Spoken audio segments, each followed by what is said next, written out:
ग्वालियर दौरे पर आए केंद्रीय मंत्री ज्योति सिंधिया ने कहा कि हमारा सौभाग्य है कि देश की अग्रिम शिक्षण संस्था सिंधिया स्कूल के 125वीं स्थापना दिवस पर 21 तारीख को प्रधानमंत्री अपने व्यस्तम शेड्यूल में समय निकालकर आ रहे हैं। हम उनके कृतज्ञ आभारी हैं। केवल संस्था नहीं, पूर्ण ग्वालियर उत्साहित है उनके स्वागत के लिए। एक महत्वपूर्ण समय सिंधिया स्कूल के इतिहास में भी है। 1897 में स्थापित शिक्षण संस्थान माधव महाराज प्रथम के द्वारा स्थापित केवल ग्वालियर के लिए नहीं, देश के लिए बहुत महत्वपूर्ण स्तंभ के रूप में भारत की विकास और प्रगति में स्थापित हो चुका है। सिंधिया ने कहा, मेरा आज अलग अलग पोलिंग के कार्यकर्ताओं के साथ महत्वपूर्ण कैंपेनिंग शुरू हो रही है। अपने निरंतर 8-10 दिन दौरा करूंगा। कमलनाथ के कपड़ा फाड़ बयान पर केंद्रीय मंत्री ज्योति सिंधिया ने पलटवार किया और उनका काम है, मुझे मालूम है। मेरी सोच कांग्रेसियों की नहीं है जो हर चीज़ को पकड़ पकड़ कर फाड़े।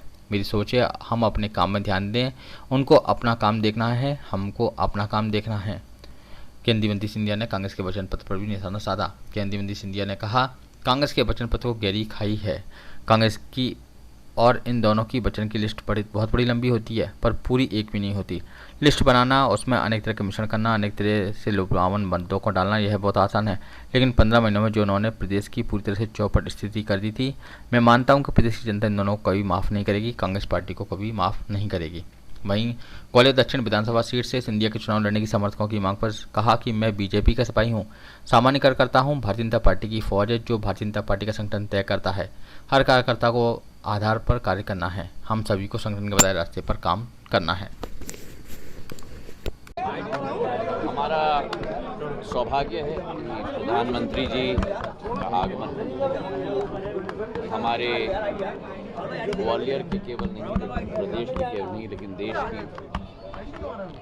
अग्रिम और प्राथमिक शिक्षा की संस्था सिंधिया स्कूल का 125वीं वर्षगांठ पर उनका आगमन हो रहा है। हम लोग सब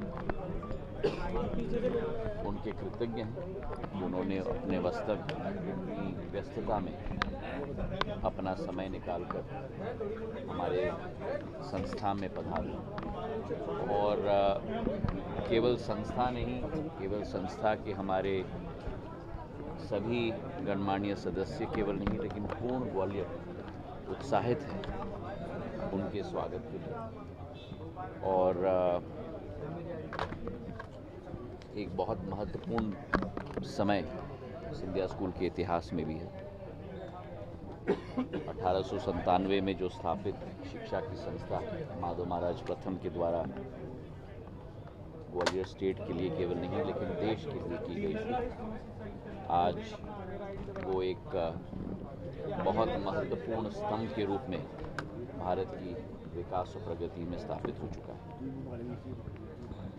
आज मेरा अलग अलग विधानसभाओं का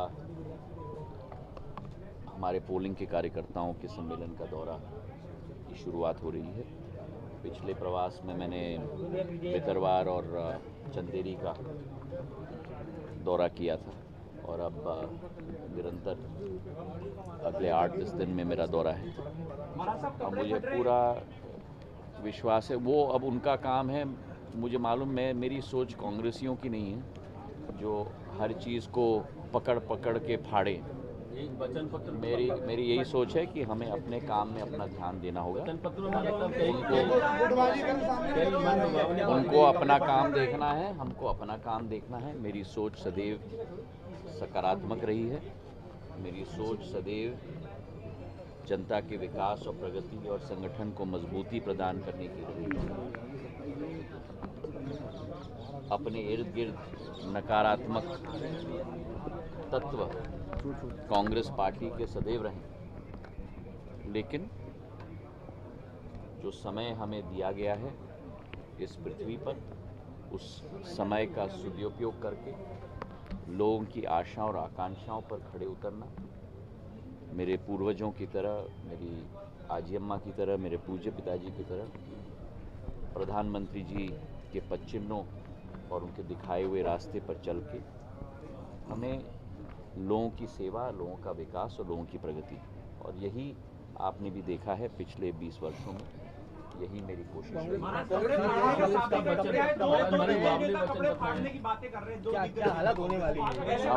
अब आप समझो कि अगर, और ये मैं कोई टीका टिप्पणी के रूप में नहीं, लेकिन अगर दो लोगों के बीच में ही, दिग्गज नेताओं के बीच में इस स्थिति पर चर्चा हो रही है, तो अगर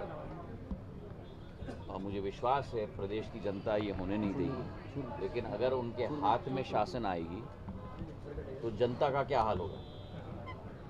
अगर उन दोनों के बीच में यही हाल है तो जनता का क्या हाल होने वाला है? जनता के लिए 101 वचन दे दिए। और जहाँ तक वचनों की बात है, वो तो एक इतनी गहरी खाई है कांग्रेस की और इन दोनों की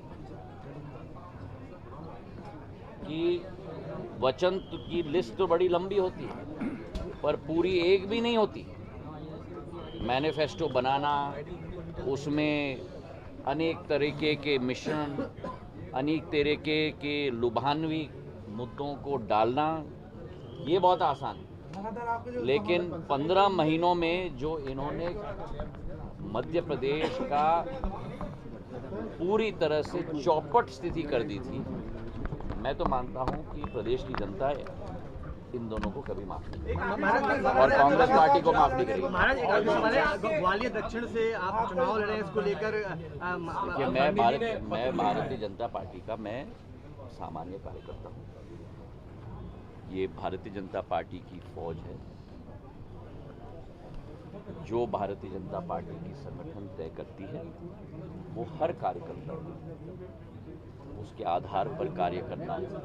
और आप देख ही रहे हैं कि पिछले 3-4 महीनों से चाहे मुख्यमंत्री जी हों, चाहे प्रदेश अध्यक्ष जी हों, चाहे नरेंद्र सिंह जी हों, चाहे शेजवलकर साहब हों, चाहे प्रदेश का एक एक नेता स्ट्रोक कार्यकर्ता हो, पूर्ण लगन से लगा हुआ है और उसी तारतम्य में हमें उसी रास्ते पे चलकर काम करना है। धन्यवाद। इसके भीतर टिकटों को लेकर लगातार मैं अपनी पार्टी